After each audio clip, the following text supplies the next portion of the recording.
अपने पसंदीदा शो के फुल एपिसोड देखने के लिए अभी डाउनलोड करें दंगल प्ले ऐप। मुन्ना, ये क्या कह रहा है तू? समझ में आ रहा है ना? तुझे होश है ना? अरे काया हमारे घर की मेहमान है, उसने मेरी जान बचाई थी और तू इतना घटिया इल्जाम लगा रहा है बेटा। दादी, आप बहुत दिनों से नहीं है घर में। आपकी गैर मौजूदगी में यहाँ पे इतनी सारी घटनाएं घटी हैं। बताओ ना क्या हुआ है? दादी, मैं कह रहा हूँ ना कि काया ने राधिका के खाने में जहर मिलाया था। भरोसा कीजिए मुझ पर, मैंने अपनी आंखों से देखा है।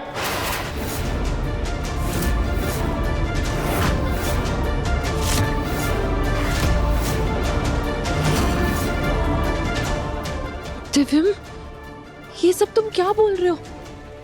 मैंने ऐसा कुछ नहीं किया है। अच्छा, तुमने ऐसा कुछ भी नहीं किया है ना? कुछ भी नहीं किया है ना तुमने? ये लो, खाओ। देख क्या रही हो? खाओ।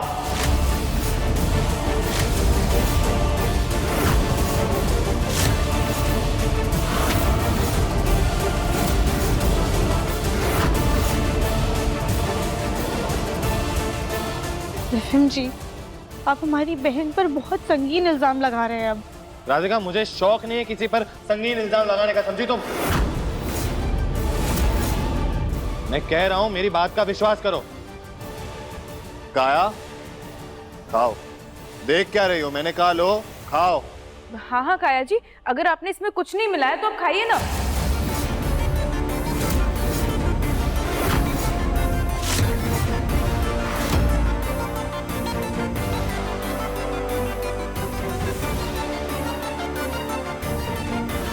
नहीं खाया, तुम्हें ये खाने की कोई जरूरत नहीं है। हमें तुम पर पूरा भरोसा है। पर राधिका, दिव्यम को तो भरोसा नहीं है ना मुझ पे।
लो, खा लिया मैंने। कुछ नहीं हुआ मुझे, क्योंकि मैंने इसमें कुछ मिलाया ही नहीं है।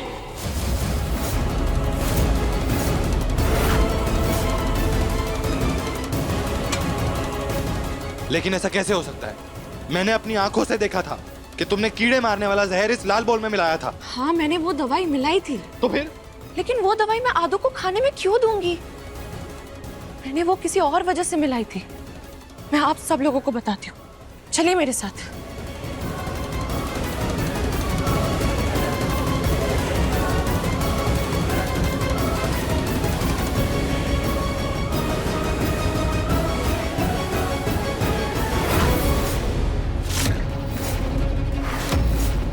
मैंने इस कटोरे में दवाई मिला के रखी थी, ताकि जब खाना खाने के बाद मैं किचन साफ करने आऊं तो यहाँ कॉकरोच ना हो जाए। लेकिन दिव्यम, मुझे उम्मीद नहीं थी कि तुम मुझ पर इतना बड़ा इल्जाम लगाओगे।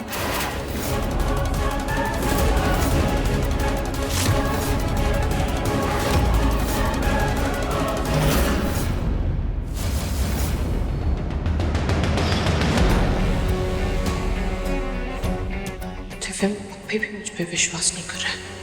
अगर ये ऐसे ही मुझ पे नजर रखेगा तो ना मैं इस घर में रह पाऊंगी, ना मेरा मकसद पूरा कर पाऊंगी। मुझे कुछ ऐसा करना होगा जिससे दिव्यम को एहसास हो कि वो गलत है और कुछ समय के लिए वो अफसोस में चला जाए।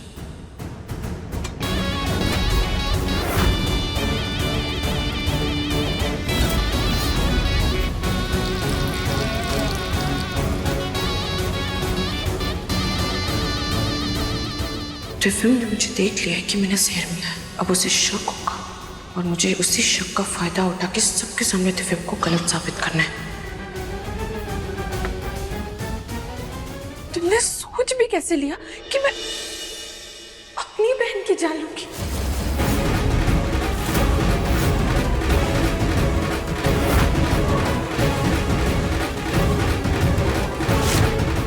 बस जैसा मैंने सोचा था वैसा हो गया। अब ये नौटंकी चालू रखनी होगी।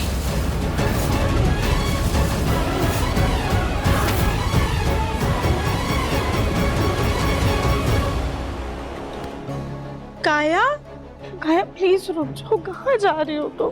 नहीं आदू, मैं इस घर में और नहीं रह सकती। दिव्यम ने जो मुझ पर इल्जाम लगाया उसके बाद मेरा यार रहना मुश्किल हो गया है।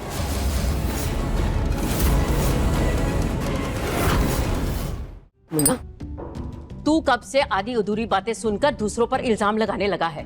तुम तो बात की तह तक जाकर फिर किसी नतीजे तक पहुंचते हो, और आज तुमने इतना बड़ा इल्जाम लगा दिया, वो भी घर की मेहमान पर। अब दादी को क्या बताऊं कि काया ने इससे पहले क्या क्या किया है? नहीं दादी, अब दिव्यम को कुछ मत कहिए। गलती मेरी ही है। मेरा ही नसीब खराब है कि मुझसे गलती हो गई। हाँ, तू मुझसे पूछती रहती थी ना, वो चोट कहाँ से आई, मैं किससे डर के भागी थी, और मेरी ऐसी हालत क्यों हुई, और मेरे मम्मी पापा मुझसे नाराज क्यों हुए? हाँ काया, बताओ, हम जानना चाहते हैं ये सब। मेरे साथ जो कुछ भी हुआ उन सब की एक ही वजह है।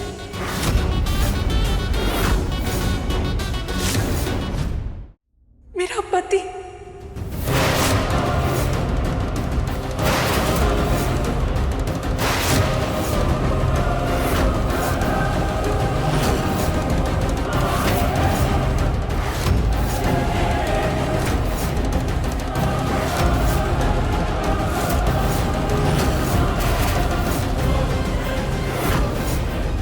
मैंने मम्मी पापा की मर्जी से इस इंसान से शादी कर ली थी।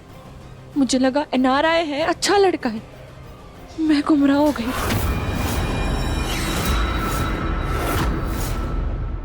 वो लोग तो वापस आ गए, लेकिन मेरा पति, वो मुझे बहुत मारता था, मुझे पीटता था। वो मैं जैसे तैसे लौट के इंडिया वापस आ गई।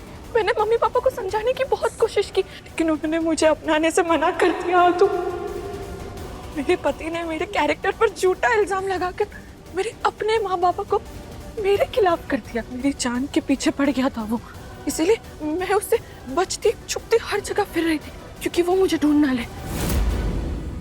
एक बार के लिए सोचा कि मैं अपनी जान दे दूं, लेकिन तब तक तुम मसीहा बन के मेरे पास वापस आ गई। मेरे चेहरे पर वो जो चोट के निशान थे, वो मुझे मेरे पति ने मारा था, और मैं उससे बच के आ गई थी यहाँ पे। अरे तो आपके साथ इतना कुछ हुआ तो आप पुलिस के पास क्यों नहीं गई? अगर मैं पुलिस के पास जाती तो वो मुझे ढूंढ लेता, और मैं दोबारा उसके जंगल में नहीं फंसना चाहती थी। मेरे साथ बहुत गलत हुआ है। अगर आप लोगों को यकीन नहीं आ रहा, रुको, मैं आप सब लोगों को बताती हूँ।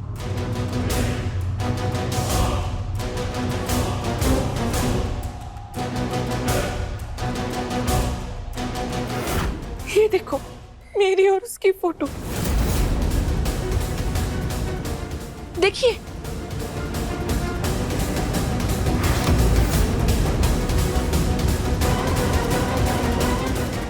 आप लोगों ने मुझे यहाँ रहने की जगह दी, सहारा दिया, उसके लिए थैंक यू।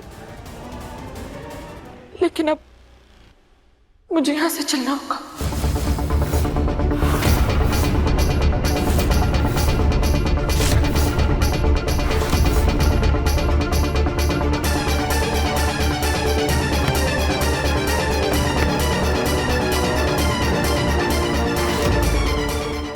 अब देखिए मन अति सुंदर दंगल प्ले पर टीवी से पहले।